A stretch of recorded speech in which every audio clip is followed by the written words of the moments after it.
Hello class and welcome to week 9 of the semester. For this week I am putting together one video for you to watch just because this is a really important week and I want you to have as much time to work on your first drafts as possible. So this video is going to be under 15 minutes. It's going to run down the week, and then I really want the focus of what you're doing for this class to be around completing your draft.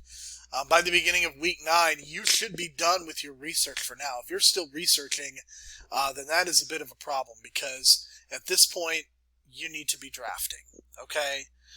So make sure that you are doing so, that you're not procrastinating, and that you are taking your time to complete the draft to the best of your ability.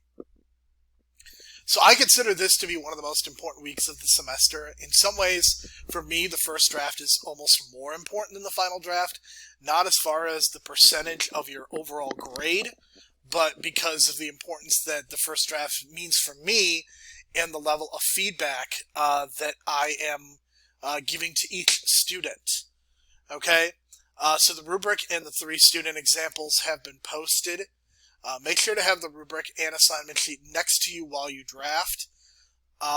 Make sure that you read over the student examples. These examples are actual first drafts and not final drafts, so keep that in mind. These are also assignments that were turned in week 9 of the semester in prior semesters. So these are not final drafts. These are the 5 to 6 page drafts, at least they're supposed to be. So for this week, there is one short reading from the textbook, an example of the reflection letter you're writing this week. It is literally 1 page, and it is an example, so it is a relatively easy read.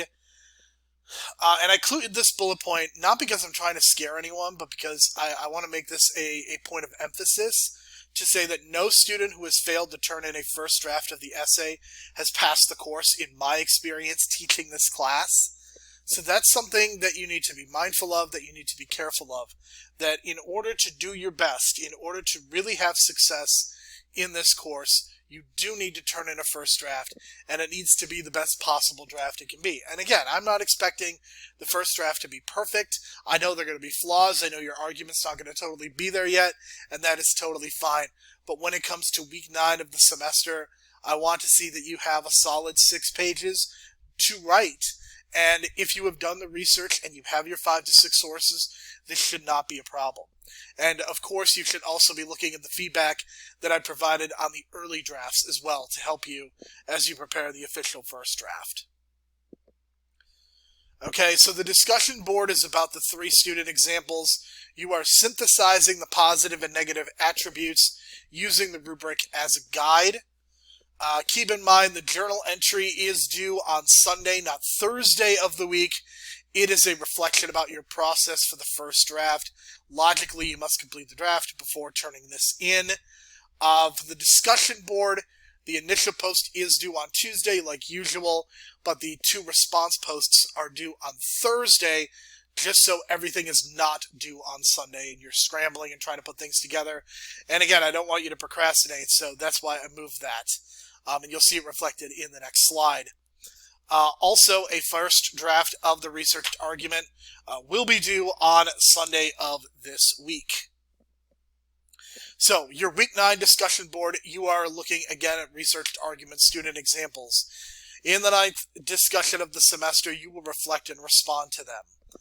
After reading through the student examples in the rubric, create an initial post that highlights what makes a successful research paper in your view. Use specific examples from the 3 student papers to illustrate what made the examples and what makes for a good paper. You might also point out some flaws in the paper. Even if the essays are very good, okay, there still can be flaws. To be clear, the posted examples are actual first drafts, not final ones that were turned in at the end of the semester. As you respond to your classmates, identify those points of agreement and disagreement. Please provide some specific points. Okay, please complete your initial post of 200 to 250 words by Tuesday, March the 16th at 11:59, and then those 2 response posts of 100 to 150 words. That is due by Thursday, March the 18th at 11:59. Again, please note the different due date. Usually your discussion posts are due on Sunday, but because your journal and because your first draft is also due on Sunday, then you need to make sure that the discussion posts are completed.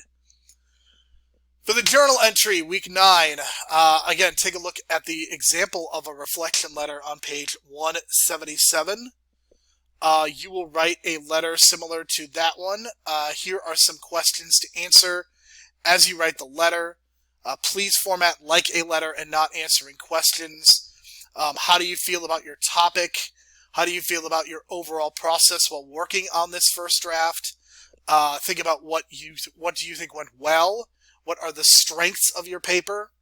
What do you think didn't go as well? What are the weaknesses of your essay?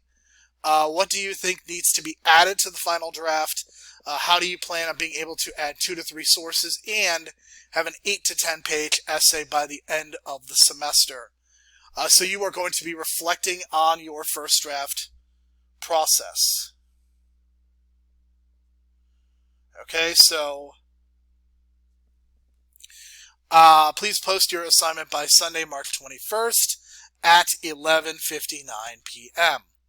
Okay, so that is the journal entry for this week. And this is something that is meant to be very informal. You're not even necessarily going to get a lot of feedback on it.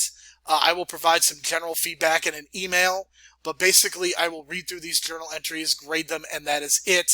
Because again, a lot of my focus is going to be around these first drafts, because these will take quite some time. So for the research argument draft, you need to make sure to read over the rubric. Make sure that your draft is at least 6 pages. The works cited does not count toward your page count. Make sure the works cited are alphabetized and that they are spaced correctly. Also, make sure that you have at least 5 academic sources. Okay, I believe I was telling students 6, and that is incorrect. It is 5 academic sources. Of course, if you have 6, that's even better. And then the first draft of your researched argument will be due in the Dropbox by 11:59, Sunday, March the 21st. And then it's going to take me a couple days to work through these drafts. I'm basically going to try to do 1 class on Monday and then 1 class on Tuesday. But again, this is something that you do need to take very seriously. Even though this is 5% of your grade, it does matter. The better you do on the first draft, the more work that you put into this, then the better off that you are going to do. Okay? So that is all that I have for this week. Again, make sure that you are asking questions. Make sure that if something is unclear, please talk to me, and we can work on this together. I am available for video conferences. I know week 7 was specifically designed for those, but I am available to do those during the day, especially. So please take advantage of that. Other than that, have a good week. Be safe. Be well.